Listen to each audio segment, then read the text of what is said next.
Ako si Goryo, 40 anyos at binata pa rin. Di ako nakapagtapos ng college dahil maaga akong nalulong sa barkada at bisyo. Medyo may kaya ang family namin, pero para akong semi-outcast sa amin. May dalawa akong kapatid na lalaki, ako ang panganay. Ang isa ay nasa USA na nakatira habang ang isa naman ay si Albert na isang manager sa isang sikat na soft drinks company sa bansa ay kasama ko na nakatira sa bahay namin ng mga magulang. Malaki ang bahay namin kaya naisipan niyang dito na muna tumira habang kasisimula lamang niya sa buhay may asawa. Dahil sa di ako nakapagtapos sa pag-aaral ay naisipan ko na maging driver na lamang ng taxi. Binilahan ako ni Airpat ng sariling unit para kahit papano ay may hanap buhay daw ako. Tuwang-tuwa naman ako sa trabaho ko na taxi driver kasi madalas ako nakakaboso ng panty ng mga sexing pasahero ko. Sobrang sarap na sarap ang aking pakiramdam sa pagpapalibog lalo na kapag nakakatira ako ng droga na siyang nagpapalalo ng init ng aking katawan. May isang beses na may pasahero akong nakatansya ko ay isang dalaga pa na nasa 20 pataas ang edad. Sobrang iksi ng miniskirt na suot nito. Nagkataon naman na ang taas ng amats ko na shabu noong araw na iyon. Di ko mapigil ang aking sarili na di mapasulyap-sulyap sa nakikitang panty ng aking pasahero mula sa kanyang maiksing miniskirt. Sa sobrang libig ko, di ko natiis na di mapakambyo-kambyo sa panigas ko sa turugan ng loob ng aking pantalon habang panaylingon ko sa kanya sa backseat. Bagay na nahalata naman ng dalaga.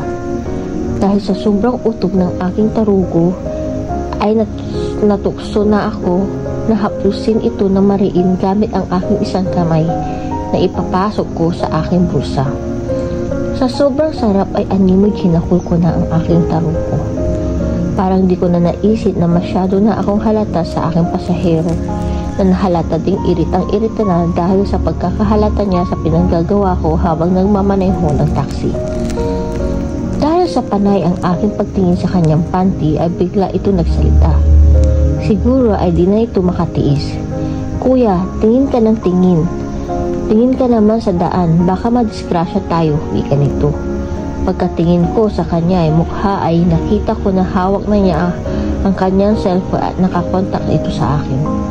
Agad ko naisip na siguradong kinuhanan ako nito ng video dahil sa halatang halata sa ginagawa kong paghagod-hagod na tumitigas ko na tarugo. Pero sa kabila nito ay nagdesisyon ka pa rin itong idaos ang nararamdaman ko na kamanyakan na sexy ko sa pasahirong iyon. Di ako tumigil sa paghagod ng aking tarugo hanggang sa sumirit ang aking tamod sa loob mismo ng aking brief at pantalon. Kahagad nangisaw ang aking katawan kasabay ng pagputok ng aking katas. Bagay na nahalata pa rin ulit ang aking pasahero. Ibaba mo ko kuya, sobra kang nakakadiri. Kuha ka ng cellphone ko, oh. Napakamanyak mo talaga. Galit na galit, bigla na sinamlit nito. Sa di malamang dahilan ay tila di man lang ako nakaramdam ng hiya sa aking narinig. Siguro dala na rin ng tama ng droga na tinira ko. Pasalamat ang dalaga, di ako demonyo sa mga oras na iyon at agad ko ipinarada ang kotse sa gilid upang makababa ito. Pag nagkataon na nandemonyo ang utak ko ay baka na-rape ko pa siya. Sobrang sexy kasing talaga. Kinagampihan ay nasa kwarto ako ay muli ko na-imagine ang pamboboso ko sa naturang pasahirong sabay Yakult. Halos ganun ang aking tema sa aking pang-araw-araw na gawain. Besyo, droga, potong ng sexing pasahero tapos Yakult. May isang araw na dumating na medyo di ko feel magpasada ng taxi kaya naisipan kong tumambay na lang muna sa bahay. Buong umaga ako nakahiga lang sa aking kama. Araw yun ng linggo kaya nandoon sa bahay lang ang aking magulang. Ang kapatid ko na si Albert ang misis nitong si Madel. Hindi ko nga lang mabanggit na tungkol sa aking bayaw na si Madel. Nagtatrabaho siya sa isang bangko. Tisay na tisay at medyo may pagka-chubby ang katawan pero sobrang sexy pa rin ito. Maputi at malinis ang kutis. Higit sa lahat ay may malaking boobs pa ito. Kaso tuwing nasa bahay ito ay sobrang napaka-sexy nitong manamit. Bubuksan ko na sana ang aking bintana nang bigla ko nadungaw si Madel na nasa baba ng aming lote na nag-aayos ng kanyang mamahaling mga halaman na nasa landscape ng aming bakuran. Nakaisuot ito ng 90s na sobrang ikli, kulay itim at panty shorts na kulay itim din. Wala siyang suot na bra habang payuko-yuko sa kanyang mga halaman. Di ko itunuloy ang pagbukas ng aking bintana at sa halip ay namboso ako ng konting siwang. Halos tumulo ang aking laway habang nanilisin ang aking mga matang nakatitig sa kanyang susunod na dumudungaw sa suot ng 90s. At dahil sa wala siyang suot na bra, ay di na rin nakaligtas ang aking paningin ang kanyang pinkish na utong. Agad na sumiba ang tigas ng aking tarugo habang listo ang aking kamay na humihima sa katigasan nito. Lingid kasi sa kaalaman ng mga tao sa bahay ay may matinding pagnanasa akong itinatago sa aking bayaw. Parang ginawa ko na itong suki sa aking pagjajakul. Pero sa pakiramdam ko ay medyo nakakahalata na ito sa aking mga manya na titig sa kanya. Pero pilit lamang itong binabaliwala. Maraming beses din niya akong nahuli na malagkit ang tingin ko sa kanya. At may 2 beses na binusuhan ko ito habang nagbibihis sa loob ng kanyang kwarto na palagay ko ay nakaramdam din ito na paninilit sa kanya at malamang duda niya na ako yun at walang iba. Ngunit dahil din malang naman ako at nagkakatandang kapatid pa ako ng kanyang mister ay wala na rin itong magawa kundi baliwalain na rin lang kung ano ang mga naisip niya tungkol sa akin. Madalas ko nang gahasain si Madel sa aking imaginasyon sa tuwing nagpaparaos ako. Talaga naman demonyo na ako sa sex ko na bayaw. Palagi lumilikot ang aking isip sa kung paano ko magagawa ito sa kahayupan na madalas kong pinapantasyang gawin sa kanya. Kundi lang sana itong misis ng utol ko ay sigurado matagal ko na itong tinudas na rin. Sarap na sarap ako sa pagpaparaos ko kay Madel. Sa umagang iyon, habang wala itong kamalay-malay sa panaynilip ko sa siwang ng aking bintana, lalo pa akong nanggigil ng bumakaka ito mula sa kanyang pagkaka-squat at halos makita ko nang nasa gitna ng lumiit na padenyo sa kanyang manipis na panty short. Kitang-kita ko ang katambukan ng kanyang poke sa nakabuka kanyang mga hita.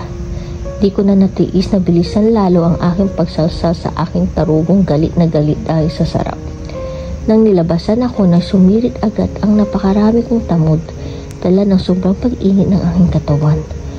Napaigham ako ng malalim kasabay ng aking pagdaos. Napahinga ako ng balik ang aking kama habang hinahayaan ko na lang ang aking tamod na sumabog sa dingding ng aking kwarto. Ay, ang sarap mo talaga, Madel. Kailan kaya kita matitikman, hayop ka? Pulong ko sa aking sarili. Madalas, umabot ako ng madaling araw sa pagpamasada ng taxi. Pero isang gabi ay umuwi ako na maaga-aga dahil madalang ang mga pasahero. Pagpasok ko pa sa bahay ay nadatnang ko na may nakakasayahan at nag-iinuman sa may sala ng bahay. Uy, kuya, mabuting maaga kang umuwi. Batik agad sa akin ng aking utol na si Albert. Kasama niya nag-iinom ang kapitbahay namin kamag-anak na si Tio Danding at 2 kasamahan sa trabaho ni Utol. Pagkalapit ko sa kanila ay agad niya akong inabutan ng tagay. Anong mayroon at parang nagkakasiyahan yata? Tanong ko agad. Kuya, sa wakas, promote na ako sa aming kumpanya. Tuwang-tuwa na sagot ng aking utol. Kaya ito, celebrate kahit konti. Dagdag pa nito. Agad ko naman napansin na wala si Madel kaya napatanong agad ako. Oh, asaan si Madel? Di niyo yata kasamang nagsiselebrate, ika ko. Kararating lang din kuya galing seminar niya sa bangko. Nasa kwarto nagpapalit pa yun ng damit. Sagot sa akin ni Utol. Tinagay ko muna, inabot na sa akin ng baso bago ako nagpaalam na bibihis din muna ako. 30 minutes later, pagkatapos ko na magbihis ay agad akong lumabas sa aking kwarto upang bumalik sa sala at trip ko ding tumagay dahil mataas ang amats ko sa gabing iyon. Pagkabalik ko sa sala ay di ko pa rin nakita si Madel. Pero di na ako nagtanong kasi baka may makahalata pa sa aking tinatagong pagnanasa sa aking bayaw. Umumpo ako sa katabi na utol at nakipag-inuman na rin. Lumipas ang halos 1 oras na namin patagay, wala pa rin siya ang sexy kong bayaw. At dahil sa medyo nakargahan na ako ng konti ay di ko na natiis magtanong ulit habang buong sikap ko na huwag magmukhang palautog sa harap nila utol. Oh, di pa ba dapat kasama mo mag-celebrate si Madel? Painosente kong tanong. Oo nga naman Sir Albert, this is your night. Sabat naman ang isa sa kanyang kasamahan sa trabaho. Oh, siya naman, tama-tama wika ni utol. Sabay tayo sa kanyang kinaupuan upang puntahan ang kanyang misis sa kanilang kwarto. Malamang tatawagin niya ito para lumabas at makipag-enjoy kahit papano sa celebration promotion ni utol. Ilang saglit makalipas. Bumalik na sa amin si utol galing sa kanilang kwarto. Inayos na muna si Commander pero susunod na siya dito. Wika ni utol na nakangising nakainom. Dapat lang naman, sagot naman ng isang ayon. Pero ang totoo ay gusto ko lang masilayan ang nakakautong niyang si Mrs. Maya-maya pa ay, ito na si Commander, sambit bigla ni utol habang nakatingin sa kinaraunan ng kanilang kwarto. Agad naman ako napatingin sa dako. Pasititiyo Dandi at 2 kasamahan ni utol ay napalingon din. Halos lumuwa ang mga mata ko sa tsura ni Madel. Putang ina, wow, hayop, napaka-sexy. Nagigigil ko na sambit sa aking sarili. Nakasuot ito ng masikip na pink na sando, nakapit sa kanyang katawan. Lumuluha ang naglalakihan ng boot sa loob at higit sa lahat napakasuot ito ng napaka-sexing satin shirts na kulay itim na para bang panty yung tela nito. Litaw-litaw na mabilog at napakalinis na legs ng kanyang shirt na halos magmistulang ng panty. Agad ko mislot ang aking tarugo habang nakatingin sa aking sexing bayaw na papalapit sa amin. Nang mapatingin ako sa aking kasama ay nabasa ko agad ang kanilang mga mukhang na siguradong pare-pareho na kami na iniisip sa gabing iyon. At maging si Tio Dandi ay di na rin nagpahuli sa halos pagluwa ng mata nito at paglaglag ng panga. Kita-kita ko na kung saan ito nakatingin, titig na titig sa legs ni Madel. Oh mami, halika na, samahan mo kami. Baka isipin nila na di ka masaya para sa akin. Biga agad ni utol sa kanyang misis. Hello, bati agad nito sa amin lahat. Nagmano muna ito kay Tio Dandi bago umupo sa katabi ni utol.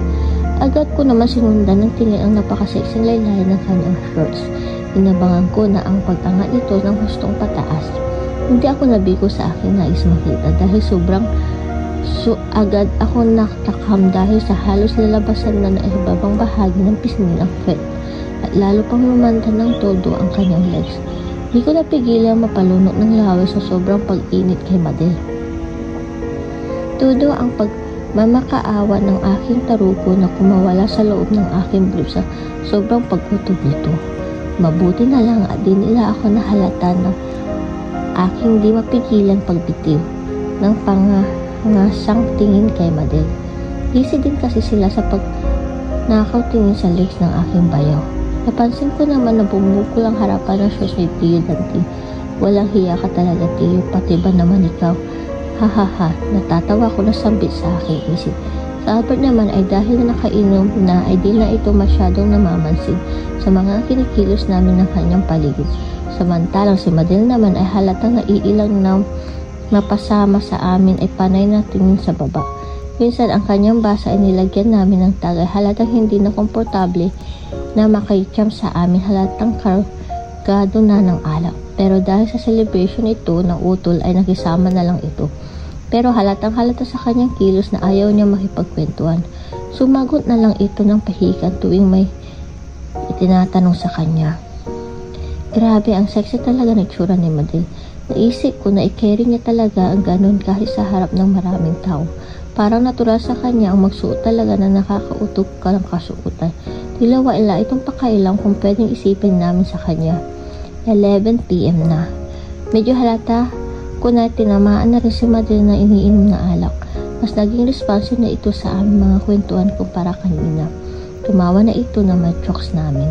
Pero hindi niya alam na may mga matang abangar sa kanyang hita sa tuwing napapabukaka siya ito ng kanyang kinakopoan. Napansin ko na isa sa mga kasamahan ni Utol na may hawak na cellphone ay nakaharap ang camera nito kay Madel habang todo akto sa Patay Malaysia. Siguradong kinukuhanan niya ito ng video ang sexy si Madel.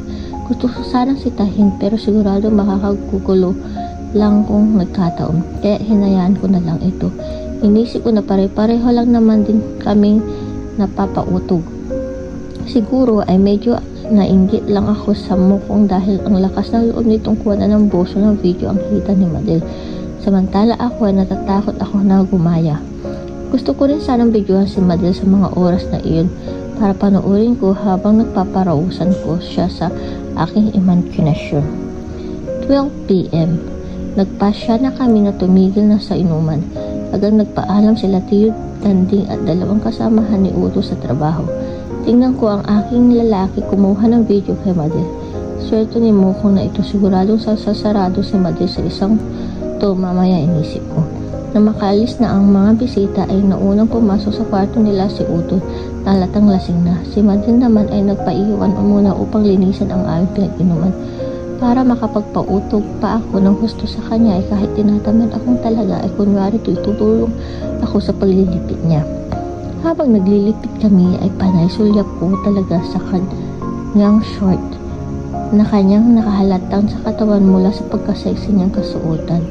Nung nakatalikod siya sa akin ay todo tuitik ko sa kanyang umbok na pet sa loob na masexy niyang shorts. Parang gusto ko na itong lamasin sa mga oras na iyon. Tila nanginginig ang aking buong katawan at nanunoy ang aking lalamunan.